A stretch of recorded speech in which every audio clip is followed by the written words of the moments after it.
Well, happy Christmas Eve.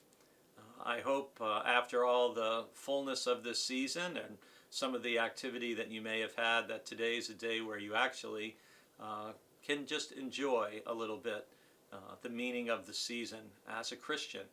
And this week we've been looking at the life of John the Baptist and how all four of the Gospels mention him and how important he is as the one who is preparing the way for the coming of Christ.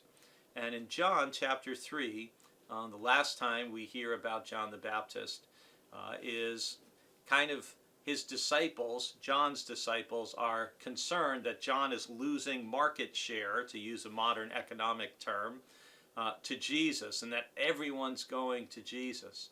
And John, displaying his characteristic humility and understanding of his role and his calling, gives us our verse of the day, which is John chapter 3, verse 30, where he says, "He must increase, but I must decrease."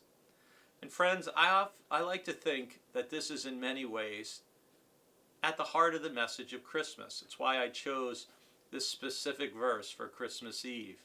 Because what is Christmas really about? It's about how Christ, hopefully, increases in us day by day, week by week, month by month, year by year. He must increase, but I must decrease. And think about the Christmas carol that we sing this time of year. Let every heart prepare him room. And we prepare him room so that he may increase in us, and our selfish, sinful, broken, corrupt self can decrease. So I really want to encourage you to think about that as a theme for Christmas this year and heading into the new year of 2023. In what ways and how can Christ increase in you? What would that look like for you in terms of your habits going through a typical day or a typical week? What might it look like for you to invite Christ to have more and more of your heart, your mind, your soul, your physical body? Remember that Paul, in writing to the Corinthians, says that you are not your own, for you were bought with a price.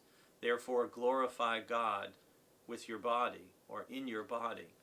And these are different ways of saying, how can we give of ourselves and give Christ all of ourselves, as Christ has given all of himself for you and for me and for the world? He must increase, but I must decrease. In many ways, that's our response to the gift of the Holy Child that we celebrate on Christmas Eve and Christmas Day and all through the year.